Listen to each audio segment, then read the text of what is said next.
안녕하십니까? 저는 올해 63살 김일수라고 합니다. 지금 여러분께 이야기를 전하는 이 순간에도 제 작은 푸드트럭에서는 오늘 장사 준비를 마친 따뜻한 김이 피어오르고 있습니다. 돌이켜보니 참 많은 일이 있었습니다. 30년 넘게 운영해온 빨래방이 코로나 때문에 문을 닫게 되고 환갑이 넘은 나이에 새로운 도전을 시작하게 될 줄은 꿈에도 몰랐거든요. 먼저 제 이야기를 들어주시는 분들께 감사드리며 제가 어떻게 이 길을 걷게 되었는지 차근차근 말씀드리겠습니다. 1992년 31살이던 제가 처음 드라이클리닝 사업을 시작했을 때의 일이 아직도 생생합니다. 당시 저는 작은 공장에서 야간 경비 일을 하며 하루하루를 버텨나가고 있었어요. 아내는 동네 식당에서 설거지 일을 했고 2살배기 딸 하나를 키우며 살림은 늘 빠듯했습니다. 그런데 어느 날 아내가 부풀어 오른 눈으로 집에 돌아온 거예요. 설거지 물에 오래 담가둔 손이 부르튼 것도 모자라 세제 알레르기까지 생겨서 더 이상 일을 할 수 없게 된 상황이었습니다. 여보, 나 이제 어떻게 해야 할까요? 아내의 그 말이 아직도 귓가에 맴돕니다. 그때 저는 무작정 은행에 찾아갔어요. 퇴직금으로 모아둔 800만 원과 대출 1200만 원, 총 2000만 원으로 동네 상가 한 칸을 얻어 드라이클리닝 가게를 열었습니다. 드라이클리닝이 뭔지도 잘 모르면서 시작한 거죠. 처음 며칠간은 손님이 한 명도 오지 않았어요. 옆 가게 사장님이 안쓰러워하시며 아직 동네 사람들이 모르니까 시간이 좀 걸릴 거야 라고 위로해 주셨는데 그때 정말 막막했습니다. 하지만 일주일쯤 지나니 한두 명씩 손님이 오기 시작했어요. 정장 한 벌 맡기고 가시는 분, 겨울 코트 가져오시는 분, 조금씩 단골이 생겨나기 시작했습니다. 무엇보다 아내가 행복해했어요. 손이 더 이상 상하지 않으니까 깨끗해진 옷을 보며 뿌듯해하는 모습을 보니 저도 기분이 좋았습니다. 이 일은 사람들의 일상을 깨끗하게 만들어주는 일이구나. 그런 생각이 들면서 자부심도 생겼습니다. 1990년대 중반부터 2000년대까지는 정말 좋은 시절이었어요. IMF 때도 오히려 더 바빴습니다. 사람들이 새 옷을 사기보다는 가지고 있는 옷을 깨끗하게 관리하려고 했거든요. 특히 겨울철에는 손님이 끊이지 않았어요. 두꺼운 패딩 점퍼, 롱코트, 울 소재 의류들이 하루에 50벌씩 들어올 때도 있었습니다. 아내와 저는 새벽 6시부터 밤 10시까지 쉴 틈 없이 일했지만 월 매출이 500만 원에서 700만 원까지 나올 때는 정말 희망적이었어요. 딸도 무럭무럭 자라서 대학까지 보낼 수 있었고 작은 아파트도 장만할 수 있었습니다. 30년 동안 한 우물만 팠으니까 이제는 전문가가 됐다고 생각했어요. 어떤 얼룩이든 빼는 방법을 알았고 어떤 소재든 상하지 않게 다루는 노하우가 생겼습니다. 단골 고객분들도 저를 믿고 비싼 옷까지 맡겨주셨어요. 하지만 2010년경부터 조금씩 분위기가 바뀌기 시작했습니다. 사람들의 옷차림이 캐주얼해지면서 정장 수요가 줄어들었고 집에서 세탁할 수 있는 소재의 옷들이 많아졌어요. 그래도 그때까지는 큰 걱정은 안 했습니다. 여전히 월 400만 원 정도의 매출은 유지되고 있었고 단골 고객들도 꾸준히 찾아와 주셨거든요. 진짜 문제는 2020년 코로나19가 시작되면서부터였습니다. 3월부터 사회적 거리두기가 시작되고 재택근무가 늘어나면서 정장을 입는 사람들이 급격히 줄어들었어요. 회식이나 모임도 없어지니까 외출복에 대한 수요도 거의 사라졌습니다. 첫 달 매출이 평소의 절반으로 떨어졌어요. 두 번째 달에는 그것도 안 되고 세 번째 달부터는 하루에 손님이 2~3명 오면 다행이었습니다. 이건 일시적인 거야. 곧 회복될 거야. 처음에는 그렇게 생각했어요. 30년 동안 여러 위기를 겪어봤지만 항상 이겨냈었거든요. 하지만 시간이 지날수록 상황은 더 악화됐습니다.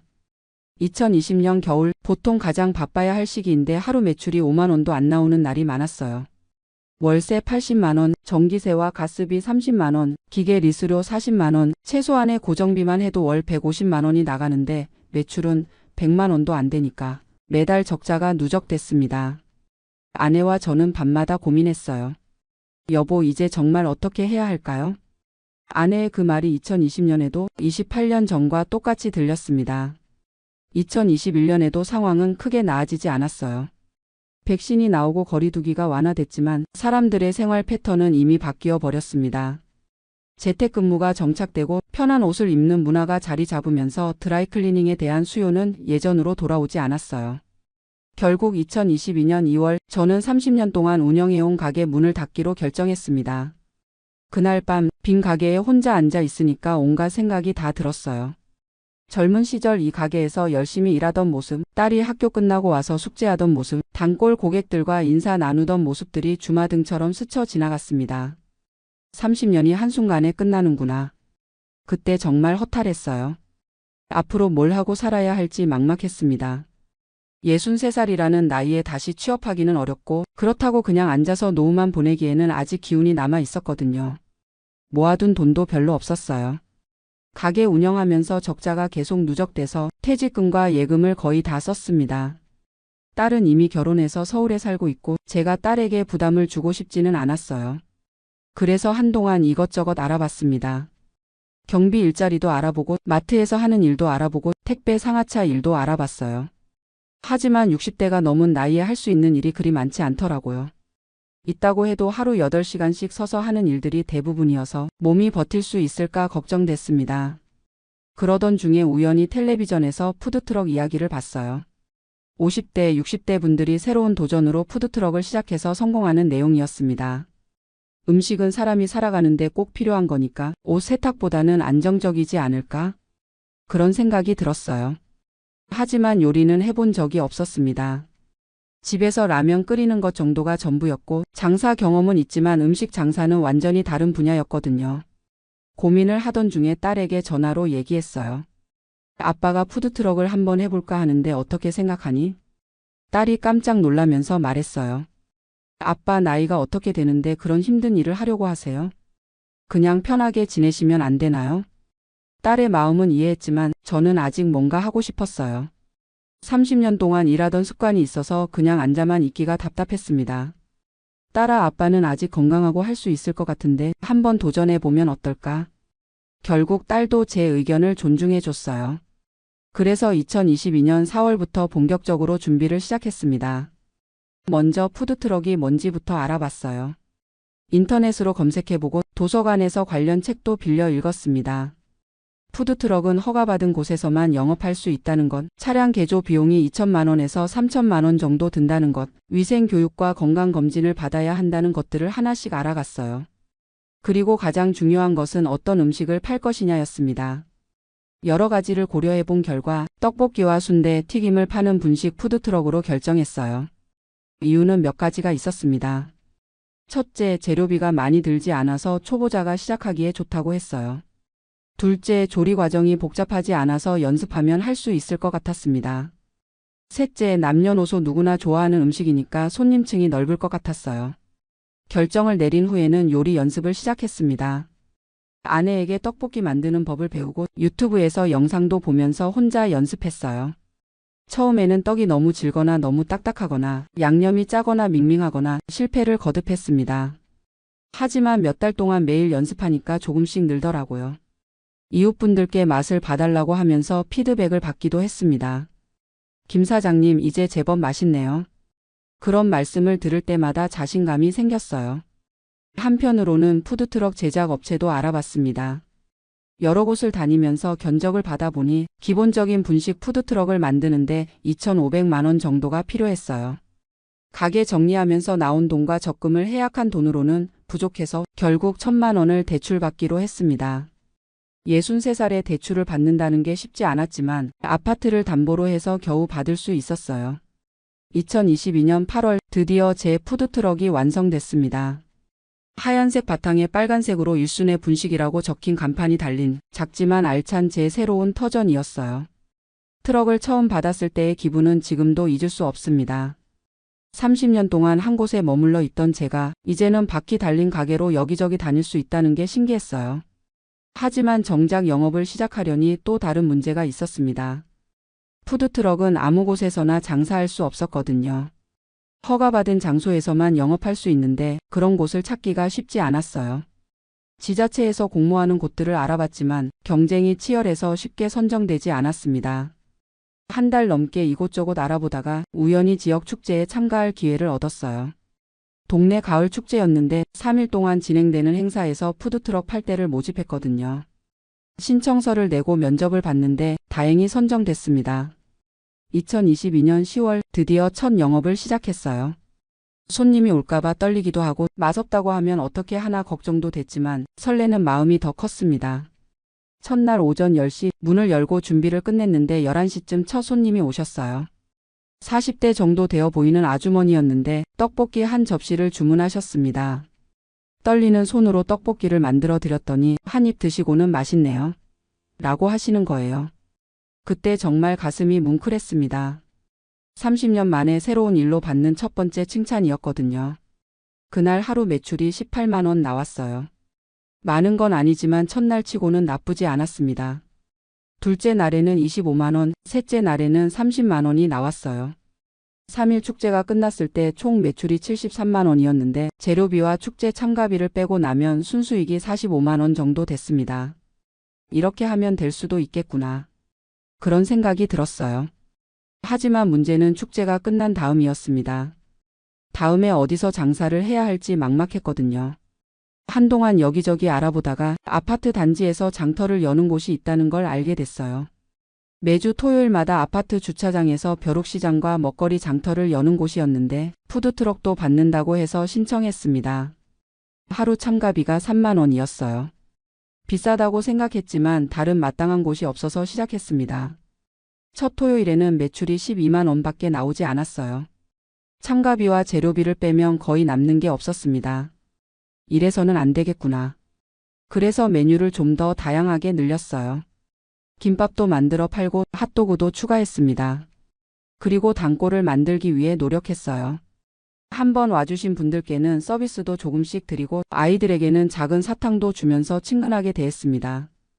몇 주가 지나니까 조금씩 알아봐 주시는 분들이 생겼어요. 아저씨, 지난주 떡볶이 맛있었어요. 김밥도 맛있던데 오늘도 가져가야겠어요. 그런 말들을 들을 때마다 힘이 났습니다.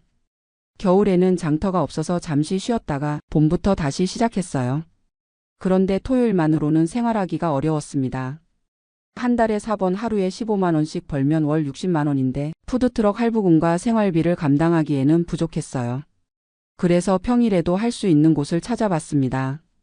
공장 앞에서 점심시간에 장사하는 푸드트럭들이 있다는 얘기를 듣고 공단 지역을 돌아다니면서 알아봤어요. 몇 군데 공장에 가서 사장님께 말씀드렸더니 한 곳에서 허락해 주셨습니다. 직원이 200명 정도 되는 제조업체였는데 점심시간 1시간 동안 공장 앞에 주차하고 장사해도 된다고 하셨어요. 월요일부터 금요일까지 오전 11시 30분에 가서 오후 1시까지 영업했습니다. 처음에는 공장 직원분들이 신기해 하셨어요. 아저씨, 나이가 어떻게 되세요? 이거 힘들지 않으세요? 그런 질문들을 많이 받았습니다. 저는 솔직하게 대답했어요. 올해 63살이고 30년 동안 빨래방 했는데 코로나 때문에 망해서 이 일 시작했어요. 그러면 다들 신기해 하시면서 응원해 주셨어요. 아저씨 대단하시네요. 우리가 많이 시켜 먹을게요. 젊은 직원분들은 처음에 관심 없어 하시다가 떡볶이 맛을 보신 후에는 단골이 되어 주셨어요. 특히 매운 거 좋아하는 분들이 이거 진짜 맛있다고 하시면서 자주 찾아주셨습니다. 공장 앞 장사가 안정되면서 수입도 조금씩 늘어났어요. 평일 5일 동안 하루 평균 8만 원씩 40만 원, 토요일 아파트 장터에서 15만 원, 한 달에 220만 원 정도 매출이 나왔습니다. 재료비와 기름과 참가비 등을 빼면 순수익이 120만 원 정도 됐어요.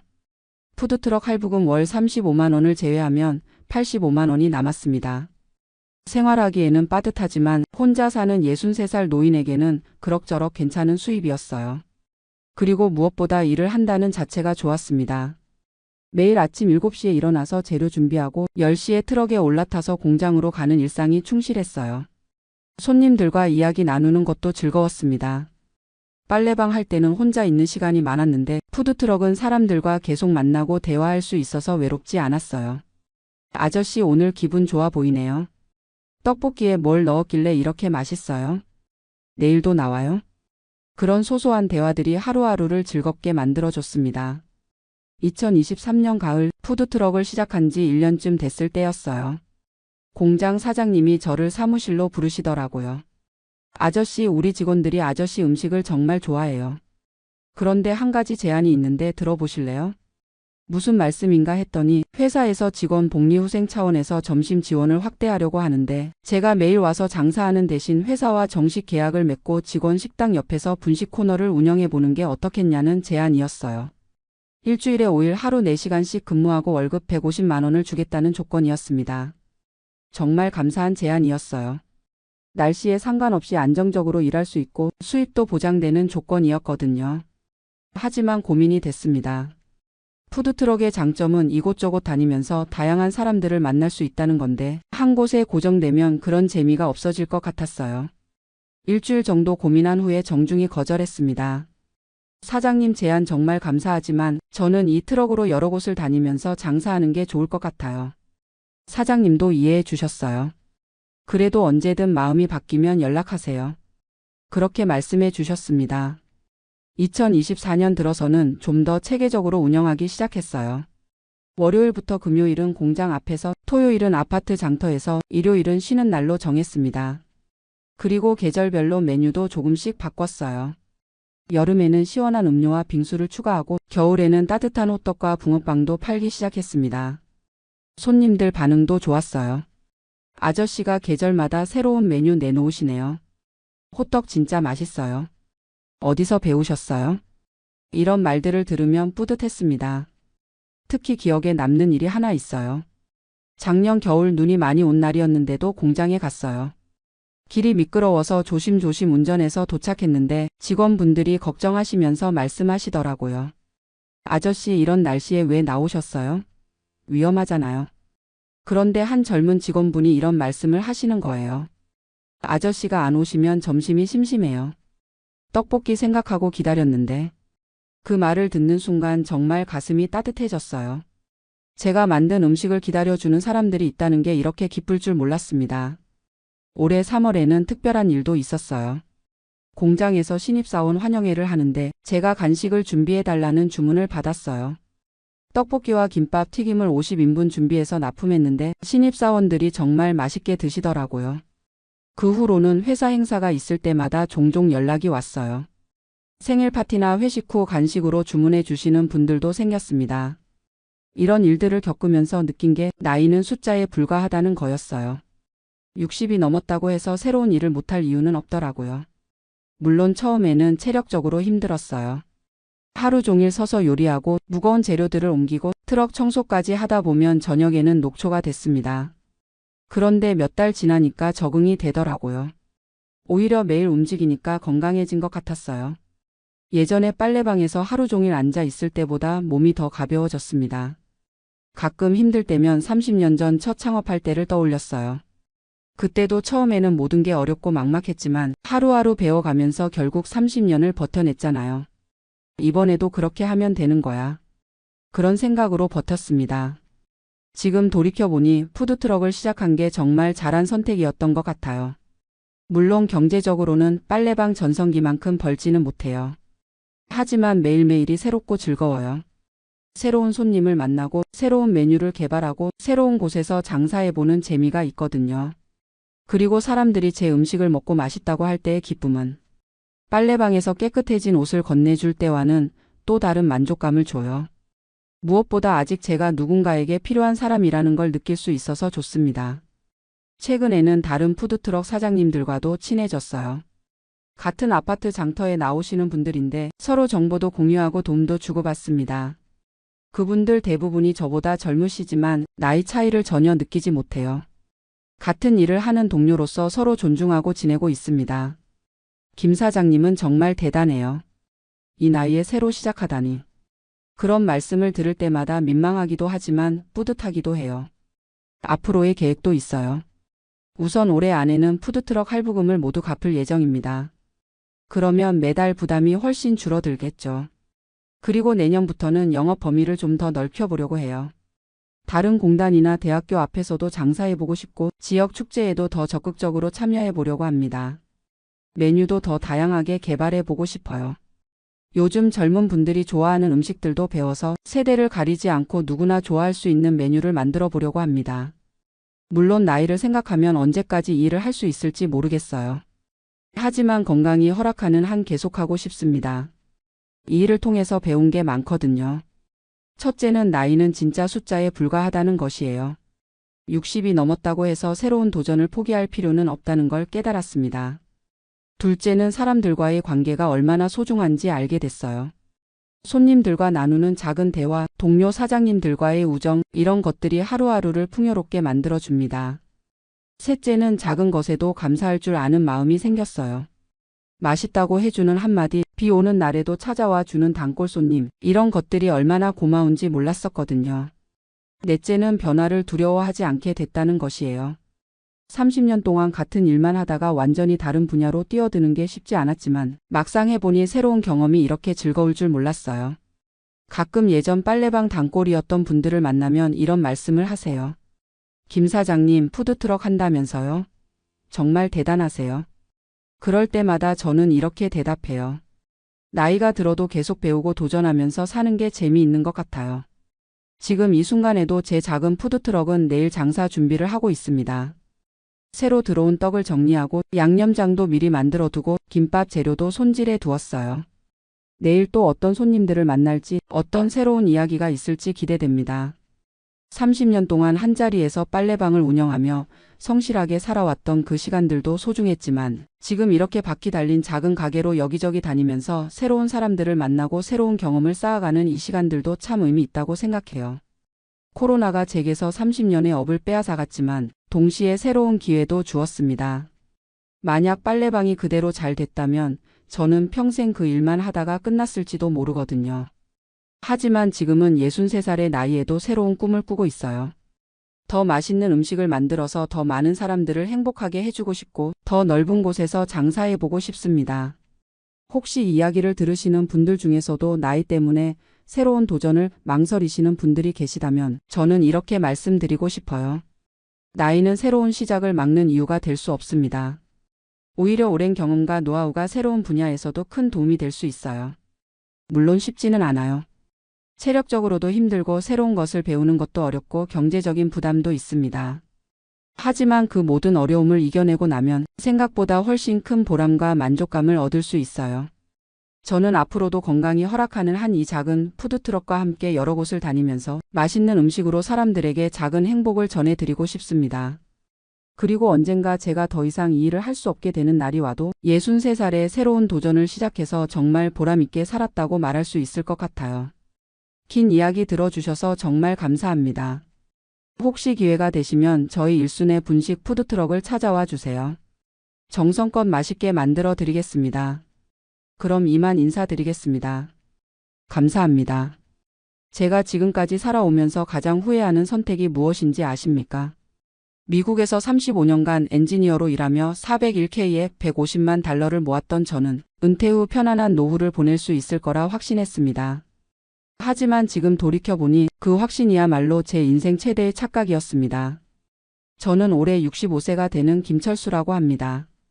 1985년 30살의 나이에 미국 캘리포니아로 이민을 왔고 실리콘밸리의 한 반도체 회사에서 전자공학 엔지니어로 일했습니다.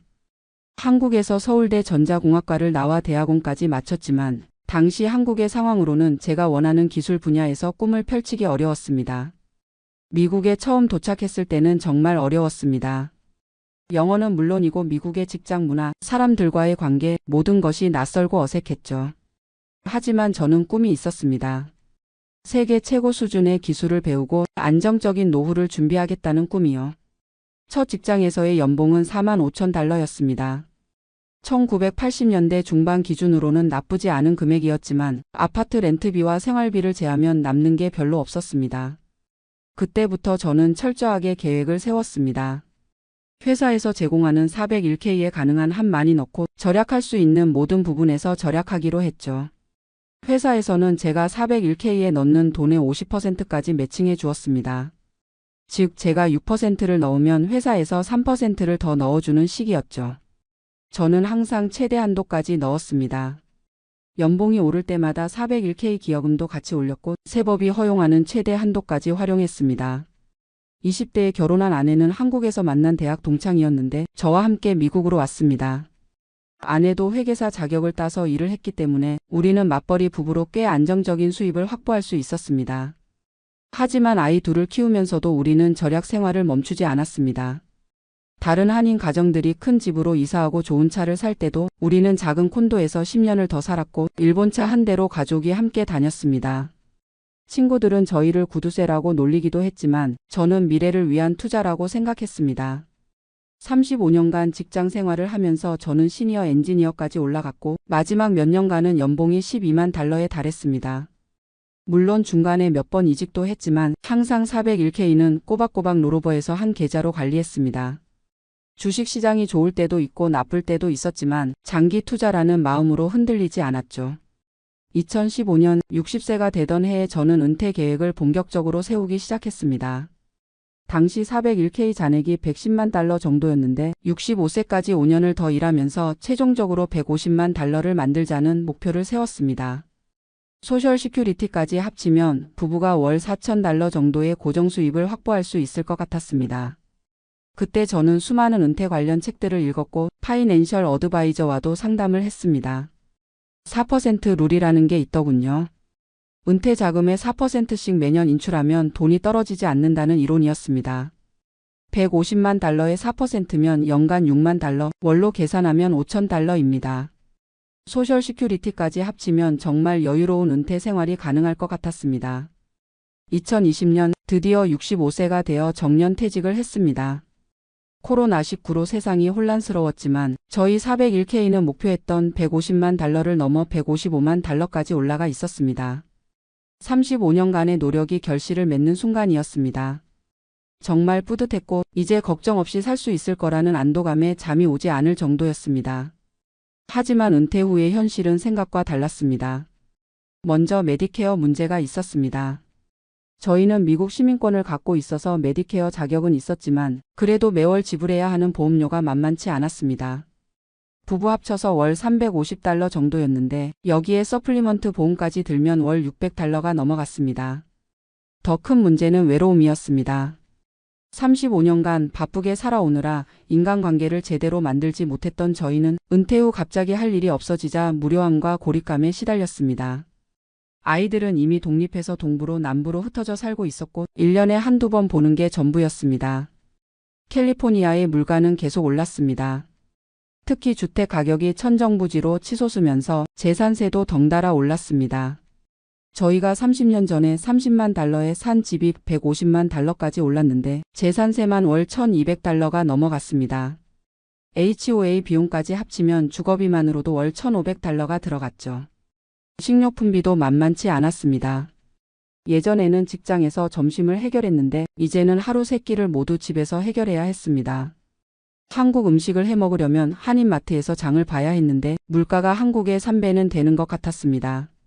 김치 한 포기가 8달러, 한국 쌀 20파운드가 40달러였으니까요. 그러던 중 2022년 저희 부부는 중대한 결정을 내렸습니다. 한국으로 여기민을 가자는 것이었습니다. 몇 가지 이유가 있었습니다. 첫째는 의료 문제였습니다. 나이가 들수록 병원에 갈 일이 많아졌는데 미국의 의료비는 정말 무서웠습니다. 메디케어가 있어도 본인 부담금이 만만치 않았고 특히 처방 약값이 엄청났습니다. 아내가 혈압약을 먹기 시작했는데 월 약값만 200달러가 넘어갔습니다. 둘째는 문화적 그리움이었습니다. 35년을 살았어도 미국 문화에 완전히 적응할 수는 없었습니다. 특히 은퇴 후 시간이 많아지면서 한국의 삶과 들, 고향의 음식과 정서가 더욱 그리워졌습니다. 미국의 한인 커뮤니티도 있었지만 뭔가 어정쩡한 느낌이 들었습니다. 셋째는 경제적 계산이었습니다. 한국의 물가가 미국보다 저렴하고 특히 의료비는 비교할 수 없을 정도로 싸다고 들었습니다. 미국에서 월 5,000달러로 살던 생활을 한국에서는 3,000달러면 더 풍요롭게 살 수 있을 거라고 생각했습니다. 결정이 서자 실행에 옮겼습니다. 먼저 캘리포니아에 집을 팔았습니다. 150만 달러에 팔렸는데 부동산 수수료와 각종 세금을 제하니 실제로 손에 남은 돈은 140만 달러 정도였습니다. 401k 155만 달러와 집값 140만 달러 그리고 기타 저축까지 합쳐서 총 320만 달러의 자산을 갖고 한국행을 결정했습니다. 한국 달러로 환산하면 약 40억 원이었습니다. 한국에서는 정말 여유로운 생활을 할 수 있을 거라고 확신했습니다. 2023년 봄 저희는 38년 만에 한국 땅을 밟았습니다. 인천공항에 내리는 순간 고향의 냄새가 물씬 풍겨왔습니다. 정말 오랜만에 느끼는 설렘이었습니다. 하지만 현실은 생각과 달랐습니다. 38년이라는 세월 동안 한국은 완전히 다른 나라가 되어 있었습니다. 우선 주거 문제부터 만만치 않았습니다. 서울의 아파트 가격이 미국 못지않게 비쌌습니다. 강남이나 서초 같은 좋은 지역의 40평대 아파트는 15억에서 20억을 호가했습니다. 지방으로 내려가면 좀 저렴하지만 병원이나 문화시설 접근성을 생각하면 서울 근처에 살아야 할 것 같았습니다. 결국 분당의 한 아파트 단지에 12억을 주고 35평짜리 아파트를 샀습니다. 미국의 150만 달러짜리 집에 비하면 절반도 안 되는 크기였지만 어쩔 수 없었습니다. 더 큰 충격은 생활비였습니다. 한국의 물가가 이렇게 올랐을 줄은 몰랐습니다. 특히 외식비는 미국과 별 차이가 없었습니다. 동네 식당에서 점심 한 끼가 1만 5천 원, 저녁에 고기 한 번 먹으면 4만 원이 훌쩍 넘어갔습니다. 아파트 관리비도 만만치 않았습니다. 월 20만 원이 넘어가는데 미국의 HOA 비용과 비슷한 수준이었습니다. 여기에 난방비까지 합치면 겨울에는 월 35만 원이 나왔습니다. 하지만 가장 큰 문제는 따로 있었습니다. 바로 의료보험이었습니다. 미국에서 38년을 살다 온 저희는 한국의 건강보험 혜택을 받을 수 없었습니다. 물론 6개월 이상 거주하면 가입할 수 있다고 했지만 그 전까지는 의료비를 모두 개인이 부담해야 했습니다. 더 큰 문제는 기존 병력 때문에 민간보험 가입이 어렵다는 것이었습니다. 아내는 고혈압과 당뇨가 있었고 저도 고지혈증으로 약을 먹고 있었는데 보험회사에서는 가입을 거절하거나 터무니없이 높은 보험료를 요구했습니다. 결국 6개월을 기다려 건강보험에 가입했지만 그 과정에서 큰 돈이 나갔습니다. 아내가 당뇨 때문에 응급실에 간 적이 있었는데 하룻밤 입원비가 150만 원이나 나왔습니다. 미국에 비하면 저렴하다고 할 수도 있지만 예상하지 못한 지출이었습니다. 6개월 후 건강보험에 가입하고 나서도 문제가 있었습니다. 보험료가 월 70만 원이나 나왔습니다. 소득이 없다고 신고했는데도 이 정도였으니 아마 해외 자산 때문에 그렇게 산정된 것 같았습니다. 그보다 더 큰 문제는 적응이었습니다. 38년 동안 미국에서 살던 저희에게 한국의 디지털 문화는 너무나 낯설었습니다. 은행 업무 하나를 보더라도 모든 게 인터넷이나 앱으로 처리되었습니다. 저희는 스마트폰도 제대로 못 다루는데 공인인증서니 뭐니 하는 것들은 정말 복잡했습니다. 식당에서도 키오스크로 주문해야 하고 주차비도 앱으로 내야 하고 배달도 앱으로 시켜야 했습니다. 저희에게는 모든 게 어려웠습니다. 더욱이 사람들과의 관계도 쉽지 않았습니다. 38년 전과 한국 사회는 완전히 달라져 있었습니다. 동네 주민들과 인사를 나누려 해도 다들 바쁘게 지나가기만 했습니다. 미국에서는 그래도 이웃끼리 간단한 인사라도 나눴는데 한국에서는 그마저도 어색했습니다. 언어도 문제였습니다. 38년 동안 영어를 쓰다 보니 복잡한 한국어 표현이나 요즘 젊은 사람들이 쓰는 말들을 이해하기 어려웠습니다. 병원에서 의사 선생님이 설명해 주시는 의학 용어도 어렵고 관공서에서 사용하는 행정 용어도 낯설었습니다. 6개월 정도 지나면서 저희는 심각한 고민에 빠졌습니다. 한국에서의 생활이 생각만큼 쉽지 않았던 것입니다. 경제적으로도 계산이 안 맞았습니다. 미국에서 월 5천 달러로 살던 생활을 한국에서는 오히려 더 많은 돈을 쓰고 있었습니다. 환율을 고려하면 월 600만 원 정도를 쓰고 있었으니까요. 무엇보다 큰 문제는 자녀들과의 관계였습니다. 아이들은 미국에서 태어나고 자란 완전한 미국인이었습니다. 저희가 한국으로 온 것을 이해하지 못했고 오히려 서운해했습니다. 손자, 손녀들을 자주 볼 수 없게 된 것도 마음 아팠습니다. 1년이 지날 무렵 저희는 또 다른 중대한 결정을 내려야 했습니다. 다시 미국으로 돌아갈 것인가 아니면 한국에서 적응해 보려고 더 노력할 것인가. 그런데 이때 더 큰 문제가 생겼습니다. 미국의 401k에서 돈을 인출할 때마다 세금 문제가 복잡했던 것입니다. 한국과 미국 양쪽에서 세금을 내야 하는 상황이 생겼고 세무사 비용만으로도 연간 5천 달러가 들어갔습니다. 또한 환율 변동도 큰 영향을 미쳤습니다. 저희가 한국에 온 2023년에는 달러당 1,300원 정도였는데 시간이 지나면서 1,200원대로 떨어졌습니다. 같은 돈이라도 원화로 환산하면 손실이 생기는 셈이었습니다. 가장 충격적이었던 건 의료비였습니다. 건강보험에 가입했음에도 불구하고 좋은 병원에서 제대로 된 치료를 받으려면 상당한 돈이 들었습니다. 특히 치과 치료는 보험 적용이 안 되는 부분이 많아서 임플란트 하나에 150만 원이 들어갔습니다. 미국에서도 비싸긴 했지만 최소한 예측 가능한 수준이었는데 한국에서는 병원마다 가격이 천차만별이었습니다. 1년 반이 지난 지금 저는 제 인생에서 가장 큰 실수를 했다는 생각이 듭니다. 물론 한국으로 온 것 자체가 실수라는 게 아닙니다. 진짜 실수는 따로 있었습니다. 첫 번째 실수는 충분한 준비 없이 성급하게 결정한 것이었습니다. 한국의 변화된 현실을 제대로 파악하지 못했고 단순히 물가가 싸다는 편견을 갖고 있었습니다. 38년이라는 세월 동안 한국이 어떻게 변했는지 실제로 살아보지도 않고 막연한 기대만 갖고 있었던 거죠. 두 번째 실수는 미국의 집을 성급하게 판 것이었습니다. 만약 1년 정도 임대를 주고 한국에서 살아본 후 결정했다면 지금처럼 진퇴양난에 빠지지 않았을 것입니다. 집값은 더 올랐고 임대 수입도 월 4,000달러는 받을 수 있었을 텐데 성급한 결정으로 그 기회를 놓쳤습니다. 세 번째 실수는 자녀들과의 충분한 상의 없이 결정한 것이었습니다. 아이들은 미국이 고향이고 저희가 한국으로 가는 것을 달가워하지 않았습니다. 가족의 화합보다 개인적인 로망을 우선시한 것이 후회됩니다. 네 번째 실수는 건강보험에 대한 잘못된 정보였습니다. 단순히 한국의 의료비가 싸다는 것만 알고 있었지 실제로 외국에서 오래 살던 사람이 한국의 건강보험 혜택을 받기까지의 과정이나 그 과정에서 발생하는 비용들을 계산하지 못했습니다. 하지만 가장 큰 실수는 돈에만 매몰되어 살았다는 것입니다. 35년간 401k의 돈을 모으는 것에만 집중하느라 정작 중요한 것들을 놓쳤습니다. 인간관계, 취미, 건강관리, 진정한 행복이 무엇인지에 대한 고민 없이 오로지 은퇴자금 모으기에만 매달렸던 것이 후회됩니다. 150만 달러라는 큰 돈을 모았다고 해서 모든 문제가 해결되는 것은 아니었습니다. 돈은 수단일 뿐이지 목적이 될 수 없다는 것을 65세가 되어서야 깨달았습니다. 지금 저희는 다시 미국으로 돌아갈지 한국에 남을지 고민하고 있습니다. 어느 쪽을 선택하든 쉽지 않을 것 같습니다. 미국으로 돌아가면 주거 문제가 있고 한국에 남으면 적응 문제가 계속될 것입니다. 젊은 분들에게 꼭 해드리고 싶은 말씀이 있습니다. 은퇴 계획을 세울 때 돈만 생각하지 마십시오. 어디서 누구와 어떻게 살 것인지에 대한 구체적인 그림을 그려보세요. 그리고 그 계획을 실행하기 전에 충분히 경험해 보시기 바랍니다.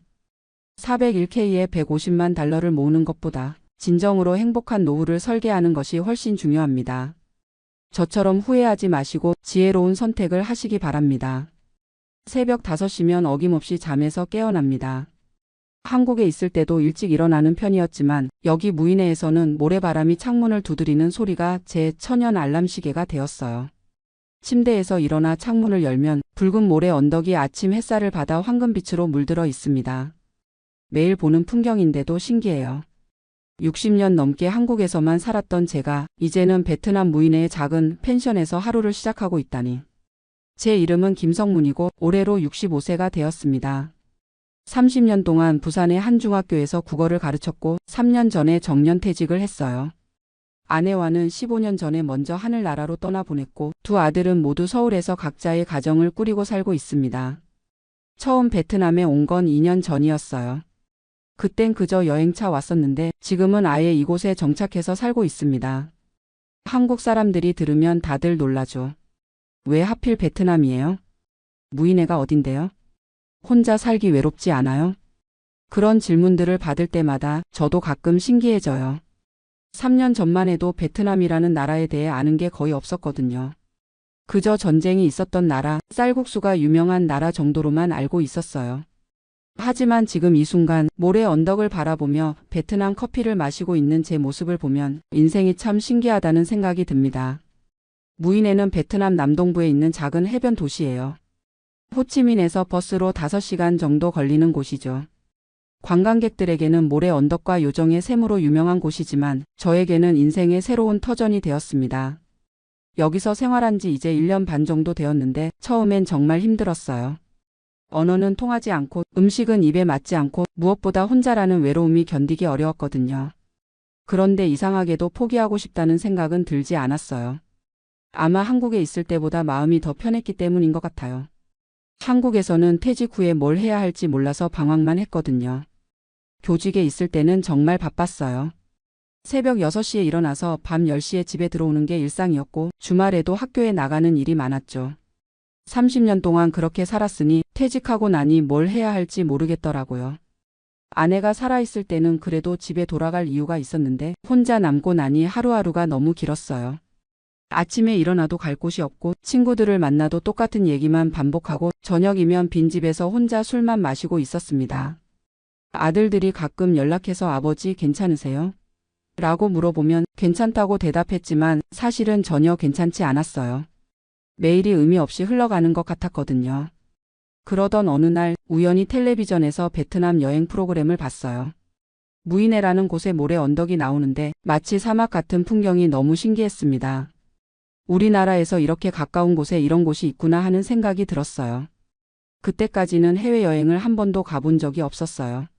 아내가 살아있을 때 몇 번 가자고 했었는데 그때마다 돈 아깝다, 한국이 이렇게 좋은데 뭐하러 외국에 가냐 하면서 거절했었거든요. 지금 생각해보니 참 바보 같은 일이었죠. 아내가 세상을 떠나고 나서야 함께 여행 한번 가보지 못한 것이 후회가 되더라고요. 그래서 이번엔 꼭 가보자는 마음을 먹었습니다. 비록 혼자였지만요. 처음엔 겁이 났어요. 65세에 혼자 해외여행을 간다는 게 쉬운 일이 아니었거든요. 여권도 처음 만들어야 했고 비행기 표도 어떻게 사는지 몰라서 여행사에 맡겼어요.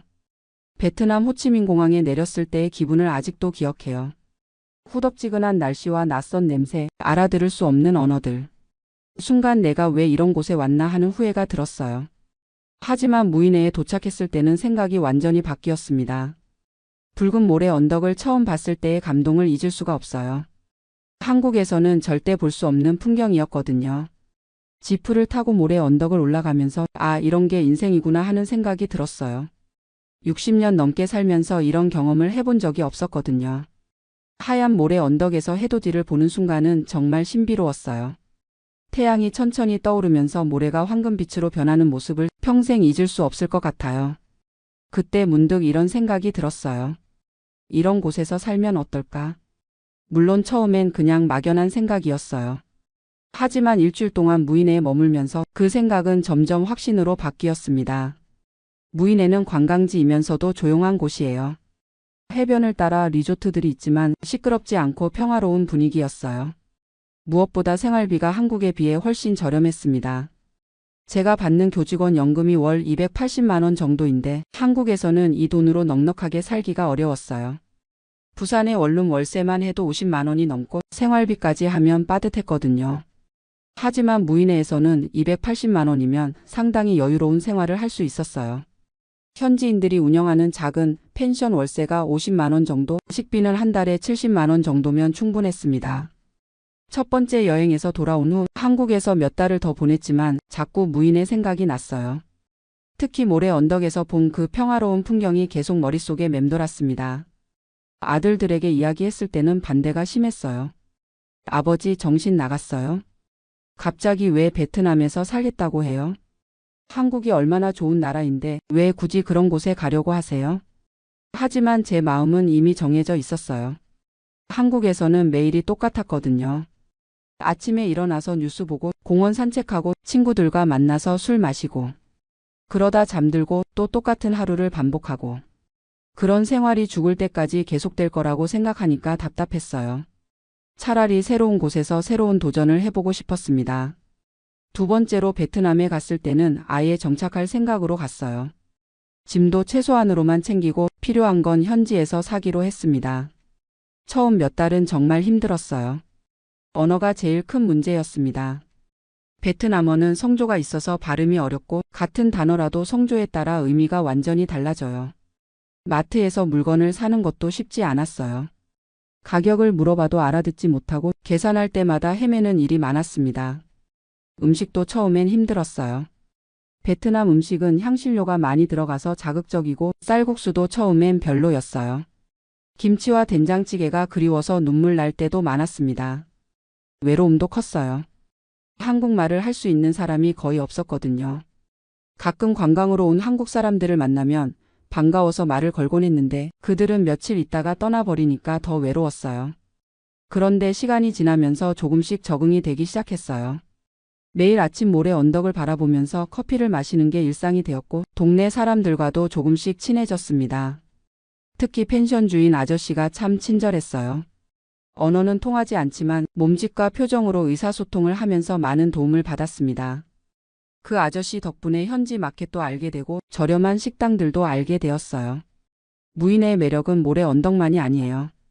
해변도 정말 아름답고 특히 일몰이 장관입니다. 매일 저녁 6시쯤 되면 해변에 나가서 일몰을 구경하는데 하늘이 온통 붉게 물드는 모습이 감동적이에요. 그리고 이곳 사람들의 순박함도 좋아요. 관광지다 보니 외국인들에게 익숙하고 대부분 친절하게 대해줍니다. 물론 가끔 바가지를 씌우려는 사람들도 있지만 대체로는 정직하고 착한 사람들이에요. 무엇보다 이곳에서는 시간이 천천히 흘러가는 것 같아요. 한국에서는 항상 뭔가에 쫓기는 기분이었는데 여기서는 정말 여유롭게 살 수 있어요. 아침에 일어나서 모래 언덕을 바라보고 천천히 아침 식사를 하고 오전에는 해변을 산책하고 오후에는 펜션에서 책을 읽거나 낮잠을 자고 저녁에는 일몰을 보러 나가고 이런 생활이 지루할 줄 알았는데 의외로 매일이 평화롭고 만족스러워요. 6개월쯤 지났을 때 아들들이 베트남으로 저를 보러 왔어요. 처음엔 아버지를 데려가겠다는 각오로 온 것 같았는데 며칠 머물다 보니 생각이 바뀌더라고요. 아버지가 정말 행복해 보이시네요. 한국에 계실 때보다 훨씬 밝으세요. 그 말을 듣고 저도 비로소 깨달았어요. 제가 정말 행복해했다는 것을요. 한국에 있을 때는 매일 우울했었거든요. 아침에 일어나는 것도 힘들고 하루가 끝나길 기다리며 살았는데 여기서는 아침이 기다려져요. 새로운 하루가 어떤 모습일지 궁금하거든요.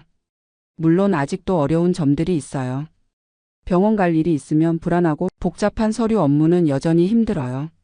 한국 음식이 그리울 때도 많고요. 하지만 그런 불편함보다는 얻는 게 더 많은 것 같아요. 매일 새로운 것을 배우고 새로운 사람들을 만나고 새로운 경험을 하고 있거든요. 65세에 이런 모험을 할 줄은 꿈에도 몰랐어요. 교사 시절에는 항상 안전하고 예측 가능한 삶을 살았는데 이제는 매일이 작은 모험이에요. 요즘은 베트남어도 조금씩 늘고 있어요. 간단한 인사말이나 숫자 정도는 할 수 있게 되었고 시장에서 가격 흥정도 할 수 있어요. 완전히 유창하게 할 수는 없지만 기본적인 의사소통은 가능해졌습니다. 음식도 이제는 베트남 음식이 더 입에 맞아요. 쌀국수의 깊은 맛을 알게 되었고 반미도 정말 맛있다는 걸 깨달았어요. 가끔 한국 음식이 그리우면 인터넷으로 라면을 시켜 먹기도 하지만 대부분은 현지 음식으로 만족하고 있어요. 제일 좋은 건 스트레스가 없다는 거예요. 한국에 있을 때는 항상 뭔가 걱정이 있었어요.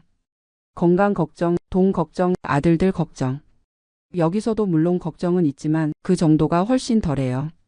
아마 환경이 바뀌면서 생각도 달라진 것 같아요. 매일 아침 모래 언덕을 바라보면서 이런 생각을 해요. 이 모래들도 오랜 시간 동안 바람에 날려서 여기까지 왔겠구나. 나도 65년이라는 시간을 거쳐서 이곳에 왔구나. 모래 언덕은 계속 변해요. 바람에 따라 모양이 조금씩 달라지고 비가 오면 색깔도 바뀌어요. 하지만 그 변화가 아름다워요. 저도 이제 인생의 모래 언덕 같은 시기를 지나고 있는 것 같아요.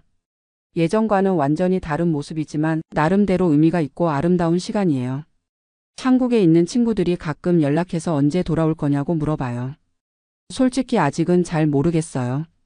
건강이 허락하는 한 이곳에서 살고 싶긴 하지만 언젠가는 돌아가야 할 때가 올 수도 있을 거예요. 하지만 지금 이 순간은 여기가 제 집이에요. 매일 아침 모래 언덕의 일출을 보고 저녁에는 바다의 일몰을 보면서 남은 인생을 천천히 음미하고 있어요. 교사로서 30년을 살면서 많은 학생들에게 도전하라고 가르쳤는데 정작 저는 안전한 삶만 살았었거든요. 이제서야 진짜 도전을 하고 있는 것 같아요. 65세에 시작한 새로운 인생이지만 후회는 없어요. 오히려 더 일찍 시작했으면 좋았을 텐데 하는 아쉬움이 들어요. 무인의 모래 언덕처럼 인생도 계속 변하는 거겠죠. 지금은 이곳이 좋지만 앞으로 또 어떤 변화가 있을지 모르겠어요. 하지만 그 변화를 두려워하지 않아요. 65세에 베트남에 정착할 수 있었다면 앞으로 어떤 일이든 할 수 있을 것 같거든요. 지금 이 글을 쓰고 있는 이 순간에도 창 밖으로 모래 언덕이 보여요.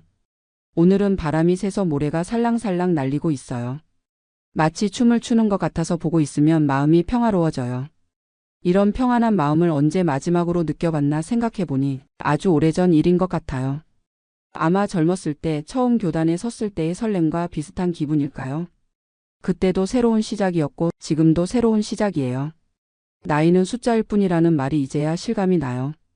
베트남 무인회에서 65세 김성문의 새로운 인생이 계속되고 있습니다. 지금 정말로 후회스러운 마음으로 이 이야기를 시작합니다. 플로리다의 따뜻한 햇살이 창문으로 들어오지만 마음은 왠지 무거워요. 67세가 된 지금에서야 깨달은 것이 있어서요. 제가 그동안 얼마나 어리석은 일을 했는지, 그리고 그 일로 인해 가족들에게 얼마나 걱정을 끼쳤는지 말이에요. 처음부터 차근차근 말씀드릴게요. 저는 1985년에 28살의 나이로 남편의 유학을 따라 미국에 왔어요. 그때는 정말 젊었죠. 두 아들을 키우면서 이민자의 삶이 쉽지 않았지만 그래도 희망이 있었어요. 남편이 박사 과정을 마치고 취업을 하고 저도 파트타임으로 일하면서 가정을 꾸려나갔거든요. 시민권도 받고 아이들도 잘 자라서 큰아들은 엔지니어가 되었고 작은 아들은 의사가 되었어요.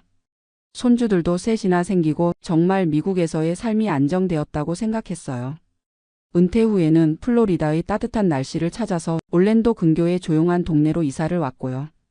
그런데 60세가 넘어가면서 건강에 문제가 생기기 시작했어요. 당뇨 진단을 받은 게 첫 번째였고 그 다음엔 고혈압, 관절염까지 하나 둘씩 늘어났어요. 메디케어에 가입하고 서플리먼트 보험도 들었지만 약값 부담이 만만치 않더라고요. 처음엔 한 달에 $200 정도였는데 나이가 들수록 약의 종류도 늘어나고 용량도 늘어나서 어느새 월 약값이 $400를 넘어가기 시작했어요. 메디케어 도너토리라는 구간에 들어가면 본인 부담금이 갑자기 확 올라가거든요. 그때는 정말 부담스러웠어요. 우리 부부 연금으로는 충분히 생활할 수 있지만 그래도 절약할 수 있으면 절약하는 게 맞다고 생각했어요. 40년 넘게 미국에서 살면서도 여전히 한국 사람의 마음이 남아있나 봐요. 아껴 쓰고 절약하는 게 몸에 배어 있거든요. 그러던 중에 한인 커뮤니티에서 만난 언니들이 이런 이야기를 하더라고요. 아이고 경숙이 언니는 약값이 비싸서 고생이네. 나는 한국에서 약 사와서 먹어. 거기는 정말 싸더라. 또 다른 언니는 나는 한국 가족들한테 부탁해서 보내달라고 해. 5분의 1 가격이야. 라고 하시더라고요. 처음엔 그럴 수도 있겠네라고 생각했지만 별로 관심은 없었어요. 그런데 약값이 점점 오르고 특히 당뇨약이 새로운 걸로 바뀌면서 더 비싸졌거든요. 그때부터 슬슬 마음이 흔들리기 시작했어요. 3년 전에 한국에 가족 방문차 갔을 때 궁금해서 동네 약국에 들러봤어요. 미국에서 처방받던 약 이름을 보여주면서 가격을 물어봤더니 정말로 5분의 1 가격에 판다고 하더라고요. 그런데 처방전이 없어서 살 수가 없다고 하더라고요. 그때는 아쉽긴 했지만 포기했어요. 그런데 한국에 있는 시누이가 제 상황을 알고는 이런 약은 여기서 쉽게 살 수 있어. 내가 보내줄까? 라고 제안을 하더라고요.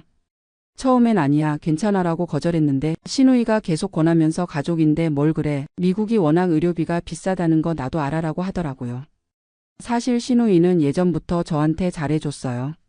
제가 미국에 처음 왔을 때도 한국에서 이런저런 걸 보내주곤 했거든요. 그래서 마음이 더 흔들렸던 것 같아요. 그래, 한 번만 해보자라는 생각이 들었어요. 그래서 시누이에게 제가 먹는 당뇨약과 혈압약 이름을 알려주고 한국에서 구매해서 보내달라고 부탁했어요. 한 달 후에 우편으로 받아본 약들이 정말 신기했어요. 포장도 비슷하고 성분도 똑같아 보이더라고요. 먹어보니까 효과도 똑같고 부작용도 없었어요. 그런데 무엇보다도 놀라운 건 가격이었어요. 미국에서 $400 쓸 돈이 한국에서는 $50면 됐거든요. 시누이가 우편비까지 포함해서 계산해도 $100 정도였어요. 한 달에 $300를 아낀 거예요. 그때 정말 기분이 좋았어요. 그 성공에 자신감을 얻어서 다른 약들도 하나둘씩 한국에서 주문하기 시작했어요. 관절염약, 소화제, 비타민까지요. 시누이뿐만 아니라 조카들에게도 부탁했어요. 이모 이거 하나만 더 사서 보내줘라고요. 한인 커뮤니티 친구들에게도 자랑스럽게 이야기했어요. 나 이제 약값 걱정 없어. 한국에서 사면 정말 싸거든. 친구들도 어머 어떻게 하는 거야? 라면서 관심을 보였어요. 저는 마치 큰 비법을 발견한 사람처럼 뿌듯했어요. 그런데 나름대로 이유가 있다고 생각했어요. 미국 의료비가 너무 비싸니까 어쩔 수 없잖아. 약은 똑같은 거고 단지 가격만 다른 건데 뭐가 문제야? 라고 말이에요. 40년 넘게 미국에서 세금도 내고 성실하게 살았는데 이 정도는 괜찮다고 생각했어요. 그런데 어느 날부터 이상한 일들이 일어나기 시작했어요. 정기 검진에서 담당 의사가 의아해 하더라고요. 약을 제대로 드시고 계신 것 같은데 혈압이 잘 조절이 안 되네요. 혹시 약을 빼먹거나 하시는 일은 없으세요? 라고 물어보더라고요. 저는 아니요, 매일 빠짐없이 먹고 있어요 라고 대답했어요. 사실 한국에서 온 혈압약이 미국 처방과 미묘하게 다른 성분이었는데 그때는 대수롭지 않게 생각했어요. 비슷한 거니까 괜찮겠지라고 말이에요. 또 뉴스에서 우편물 검사가 강화된다는 소식을 봤지만 설마 내가 걸리겠어? 라고 생각했어요. 그런데 큰아들이 제 약 주문 이야기를 듣고는 걱정을 하더라고요. 엄마, 그런 거 위험할 수도 있어요. 미국에서 정식으로 처방 받으세요. 저는 좀 기분이 상했어요. 아들아, 엄마가 40년 넘게 살아본 경험이 있어. 괜찮다니까. 라고 말했어요. 사실 젊었을 때도 한국 음식이나 화장품, 옷 같은 걸 직접 가져와서 절약했던 경험이 많았거든요. 나는 이런 일에 베테랑이야 라는 자신감이 있었어요. 40년간 이민 생활하면서 나름대로 시스템을 구축해온 노하우에 대한 자부심도 있었고요. 미국 시스템을 완전히 믿지 않는 마음도 있었어요. 그런데 작년에 정말 큰 일이 벌어졌어요. 어느 날 집에 세관에서 보낸 편지가 도착한 거예요. 시누이가 보낸 약 패키지가 검사에 걸려서 압수되었다는 통지서였어요. 그때 정말 깜짝 놀랐어요. 처음엔 이번 한 번만 걸린 거겠지라고 생각했는데 마음 한편이 불안해지기 시작했어요. 그래서 인터넷으로 관련 정보를 찾아봤더니 정말 충격적인 사실을 알게 됐어요. 처방약을 해외에서 반입하는 것이 법적으로 문제가 될 수 있다는 거예요. FDA 승인되지 않은 약물은 아예 불법이고 승인된 것도 개인용 소량만 허용된다는 규정이 있더라고요. 지금까지 제가 한 일이 모두 위법이었다는 걸 그때서야 깨달았어요. 더 심각한 건 건강상 문제까지 생긴 거예요. 한국에서 온 혈압약을 먹은 지 몇 개월 후부터 어지럼증과 심장 두근거림 증상이 시작됐어요. 혈압도 계속 불안정했고요. 담당 의사에게 정확한 약물 정보를 제공하지 않았기 때문에 정확한 진단과 치료가 어려워진 거예요. 뒤늦게 한국 약 성분을 자세히 확인해 보니 미국 처방과 미묘한 차이가 있었어요. 주성분은 같지만 부성분이나 코팅제가 달랐던 거예요. 그런 작은 차이가 제 몸에는 큰 영향을 준 거였어요. 결국 의사에게 한국에서 약을 가져와 먹고 있었다고 고백할 수밖에 없었어요. 의사는 정말 충격받은 표정으로 말했어요. 그런 식으로 하시면 제가 치료하기 어렵습니다. 정확한 복용 이력을 모르면 적절한 치료 계획을 세울 수 없어요. 환자분의 안전을 위해서라도 이런 일은 절대 하시면 안 됩니다. 그때 의사와의 관계가 정말 어색해졌어요. 집에 돌아와서 아들들에게 상황을 알렸더니 두 아들 모두 크게 실망하더라고요. 큰아들은 엄마, 우리가 그렇게 말렸는데 왜 그러셨어요? 만약에 큰일 났으면 어떻게 하려고 그러셨어요? 라고 했어요. 작은 아들은 의사라서 더 심각하게 받아들이더라고요. 엄마, 약물 상호작용이나 부작용이 얼마나 위험한지 아세요? 정말 무서운 일이었어요. 며느리들도 걱정하며 앞으로는 절대 그러지 말라고 당부했어요. 손주들까지 할머니, 약은 꼭 병원에서 받아서 드셔야 해요라고 하더라고요. 그때 정말 가족관계에 균열이 생긴 것 같아서 마음이 아팠어요. 한국 가족들과의 관계도 복잡해졌어요. 시누이에게 더 이상 약을 보내지 말아달라고 요청했는데 시누이는 이해하지 못하더라고요. 왜? 그동안 잘 됐잖아. 한 번 걸린 거 가지고 너무 겁먹는 거 아니야? 오히려 미국에서 너무 오래 살아서 한국 가족도 믿지 못하게 됐다며 서운해했어요. 혼자 있는 시간이 늘어나면서 지난 3년간의 행동들을 되돌아보게 됐어요. 돈을 아끼려다가 건강을 해치고 가족 관계를 상하게 하고 법까지 어겼다는 사실에 깊은 후회가 들었어요. 내가 왜 그랬을까? 라는 자책감이 계속 들었어요. 그래서 다시 의료비 절약 방법을 정당하게 찾아보기 시작했어요. 제네릭 약물 옵션이 있는지, 약국별로 가격 비교를 해보고 제약회사 환자 지원 프로그램이 있는지, 메디케어 플랜을 바꿀 수 있는지 꼼꼼히 조사했어요. 그랬더니 생각보다 합법적인 절약 방법들이 많다는 걸 발견했어요. 담당 의사에게 진심으로 사과하고 앞으로는 모든 것을 투명하게 공개하겠다고 약속했어요. 의사도 이해해주며 환자분의 경제적 부담을 줄일 수 있는 방법들을 함께 찾아보죠라고 협조적으로 나서줬어요. 그때 정말 고마웠어요. 의사와 상담해서 효과는 같지만 더 저렴한 제네릭 약물로 바꿨어요. 약국 할인 프로그램에도 가입하고 제약회사 환자 지원 프로그램도 신청했어요. 메디케어 플랜도 약값 부담이 적은 걸로 변경했어요. 그랬더니 월 약값이 $400에서 $180로 줄어들었어요. 한국에서 사는 것만큼은 아니지만 그래도 상당히 절약이 된 거예요. 아들들에게 엄마가 깨달았다는 걸 보여주기 위해 모든 약물 목록과 복용법을 정리해서 공유했어요. 응급 상황에 대비해서 어떤 약을 먹고 있는지, 부작용은 뭔지 다 정리해뒀어요. 며느리들도 안심하며 다시 예전처럼 따뜻하게 대해줬어요. 가족 관계가 원래대로 회복된 거예요. 이번 경험을 통해 정말 많은 걸 깨달았어요. 나이가 들수록 더욱 신중해야 한다는 것, 젊었을 때의 경험과 자신감이 오히려 독이 될 수 있다는 것, 이민자로서 두 나라 시스템을 잘 안다는 착각이 위험했다는 것을 말이에요. 무엇보다도 정직함이 결국 최선이라는 걸 깨달았어요. 지금은 2025년 메디케어 개편으로 처방약 연간 본인 부담금이 $2,000로 제한되면서 예전보다 훨씬 부담이 줄어들었어요. 진작 이렇게 됐으면 좋았을 텐데라는 생각도 들지만 어쨌든 지금이라도 제대로 된 시스템 안에서 치료받고 있어서 다행이에요. 한인 커뮤니티에서 만나는 언니들 중에 아직도 한국에서 약을 가져와 먹는 분들이 계세요. 그럴 때마다 제 경험을 이야기해드려요. 언니 정말 위험해요. 저처럼 건강 해치고 가족들 걱정시키지 마세요. 처음엔 뭘 그렇게 예민하게 굴어라고 하시지만 제가 겪은 일을 자세히 말씀드리면 다들 놀라세요. 사실 우리 같은 1세대 이민자들은 절약하고 아끼는 게 몸에 배어 있잖아요. 특히 의료비처럼 비싼 걸 보면 어떻게든 줄여보자라는 생각이 먼저 들어요. 그런 마음은 이해하지만 방법이 잘못되면 큰일 날 수 있다는 걸 이제 알아요. 요즘 젊은 분들은 인터넷으로 정보를 쉽게 찾아보지만 우리 나이대는 그런 게 서툴잖아요. 그러다 보니 카더라 통신에 의존하게 되는 것 같아요. 누구는 이렇게 해서 잘 됐대라는 식으로 말이에요. 하지만 그런 정보는 정확하지 않을 수 있어요. 지금은 약값도 많이 절약하고 건강도 안정적으로 관리하고 있어요. 무엇보다도 의사와의 신뢰 관계가 회복돼서 안심하고 치료받을 수 있어서 좋아요. 가족들도 더 이상 걱정하지 않고요. 플로리다의 따뜻한 날씨 속에서 남편과 함께 산책도 하고 손주들과 놀아주기도 하면서 평온한 노후를 보내고 있어요. 가끔 올랜도에 있는 한인교회에 가서 비슷한 고민을 가진 분들과 이야기를 나누기도 해요.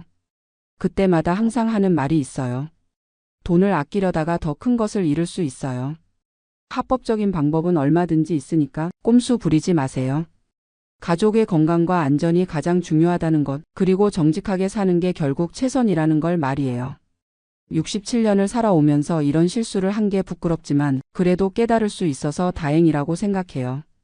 혹시 저와 비슷한 유혹에 빠지실 분들이 계시다면 제 이야기가 작은 도움이 되었으면 좋겠어요. 아무리 경제적으로 어려워도 가족의 안전과 건강을 위험에 빠뜨리면 안 된다는 것, 그리고 나이가 들수록 더욱 신중하고 정직해야 한다는 걸 말이에요.